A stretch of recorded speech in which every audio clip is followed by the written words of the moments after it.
Welcome to my YouTube channel ఎగ్నా educational zone.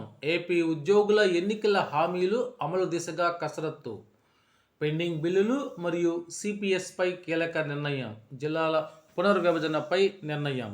ఆ వివరాల గురించి ఒకసారి మనం ఈ వీడియోలో తెలుసుకునే ముందుగా ఫ్రెండ్స్, వీడియో మీకు నచ్చినట్లయితే ఒక లైక్ చేసి ఛానల్ని సపోర్ట్ చేస్తారని ఆశిస్తూ ఇక వివరాల్లోకి వెళ్ళినట్లయితే మళ్ళీ జిల్లాల పునర్విభజన, ఉద్యోగుల సిపిఎస్పై కీలక నిర్ణయం. ఏపీలో మరోసారి జిల్లాల పునర్విభజన దిశగా కసరత్తు జరుగుతోంది. ఎన్నికల సమయంలో కొత్త జిల్లాల ఏర్పాటు దిశగా ఇచ్చిన హామీల అమలుపైన ప్రభుత్వం ఫోకస్ చేసింది. అదేవిధంగా ఉద్యోగులకు సిపిఎస్ పైన ఫోకస్ చేసింది. ఉపాధ్యాయులు, ఉద్యోగులు, పాత్రికేయులు వంటి వారిపై మోపిన అక్రమ కేసులపై పరిశీలన జరిపి ఎత్తివేయాలని నిర్ణయించారు.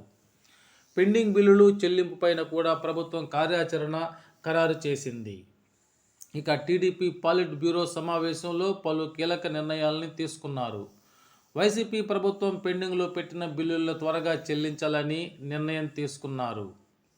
అదేవిధంగా సిపిఎస్ హామీపై ఇన్ఛార్జ్ మంత్రులకు కొత్త బాధ్యతలను ఖరారు చేశారు. అగ్రిగోల్డ్ సంస్థకు చెందిన భూములన్నీ ప్రభుత్వ ఆధీనంలోకి వచ్చినందువల్ల వాటిని విక్రయించి డబ్బులు పంచే బదులు ఆ భూములనే బాధితులకు పంపిణీ చేయడంపై పరిశీలన చేయాలని నిర్ణయించారు.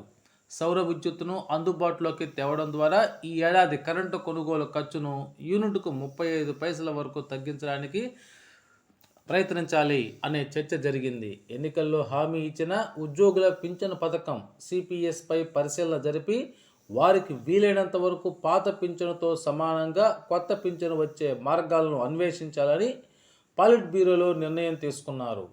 పార్టీ మహానాడు ఈసారి కడపలో నిర్వహించాలని నిర్ణయించారు.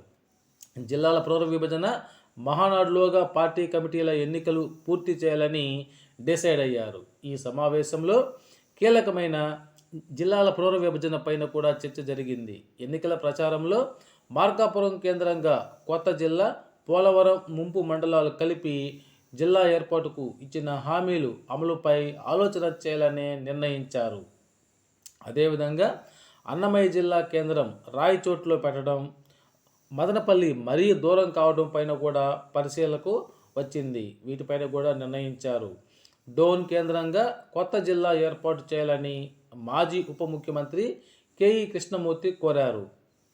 దీంతో త్వరలోనే ఈ ప్రతిపాదనలన్నిటికీ ఆమోదం దిశగా కసరత్తు ప్రారంభించే అవకాశం ఉంది.